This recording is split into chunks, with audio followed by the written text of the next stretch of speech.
What's up, you guys? I'm back again.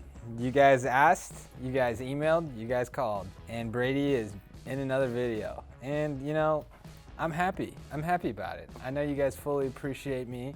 Ignore what's going on in the back, but check out our Dyed Bro. We're putting on a transition bike we're selling. And look how stinking cool this looks. But that's just a little advertisement for our product. And by the way, subscribe to our YouTube channel. Thank you guys for 500. That is huge. We're trying to get to 1,000. I would like to get to 1,000 before December. If we can do that, that would be so sick. Also, check out our e-com store. Some of these great products that you see behind me are for sale on our e-com store. Just go to mountainmovement.bike.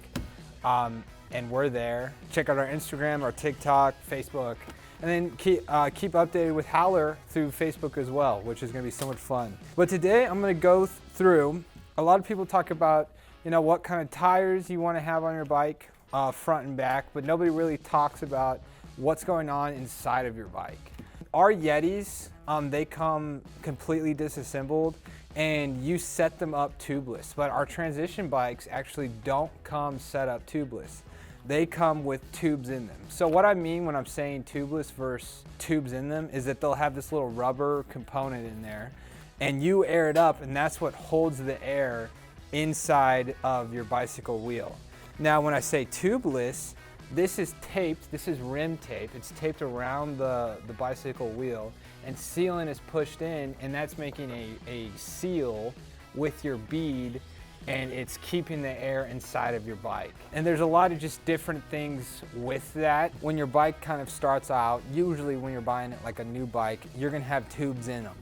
And they're gonna have two different valve stems. This is called a Presta. It's a little pointy, and it kind of just throws on. This is kind of an updated valve. And then this is the Schrader. This is what you'll see kind of on really early starter bikes, and it's kind of the standard of kind of all tubes. You'll see it also on your car, so that's why it's really easy to have. That is the difference, because sometimes I'll get calls and people won't know, which is completely fine. Not a lot of people are invested in the bike industry like I am. And then this is a adapter right here that you can actually screw onto your Presta valve to make it a Schrader valve, which I think is a really neat invention, and we will sell these in the future. This is the only one I currently have. What are the benefits? What's the difference, Brady, is what a lot of people ask me. And the thing that I will say is tubes will pop, especially with you riding on a trail. You could hit a rock and they will pop and they will leak air. And that's where the sealant inside a tubeless setup comes in. So if you got a pop in your tire, the sealant, it's like a free-flowing liquid inside your tire, and it will actually flow into that hole, seal it up, and you would potentially be able to pump up your tire again for more enjoyable riding. Where, say you're on the trail, you have a tube in, you pop a tube.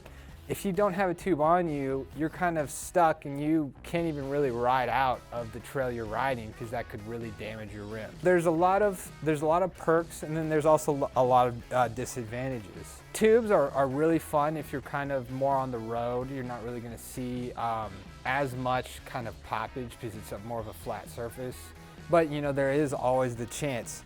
On mountain bikes, it's a good advantage to have, because you don't have to carry a tube, or really you don't have to worry about that as much, because most of the time you could seal it, but there are some things that have to come with it. You have to buy a separate air valve, and it has to become tubeless ready. And we have these in the shop, and I'm pretty sure they're on our e-com store, but they'll say tubeless valves. And so you'll throw that on, mixed with some rim tape, and put that in. And then a lot of people ask me, what are the price points? For what you're getting, they kind of sometimes even out, but for us to install it, it's rather easy. It's I believe for us it's $30 per wheel, and that includes the tape, the sealant, and all of that product, and then the valves you have to buy separately. And then a tube can be anywhere from $5 to $30. Like some tubes even have some really fancy stuff in it, like this one right here.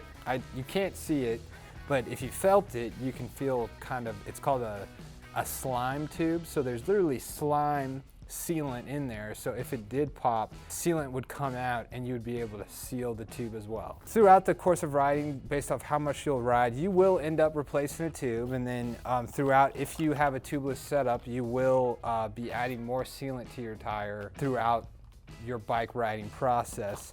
So it's kind of just based off of your preference. Everyone in the shop rides tubeless.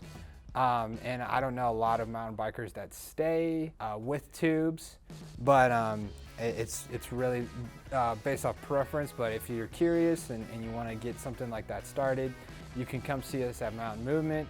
We can put a tube in, or we can make you tubeless. Thanks for watching. Come watch again. We release videos Tuesday and Fridays. Come see us at the store. We actually have some good discounts going on because we're kind of going through our fall line. Yeah, see you until next time. Peace.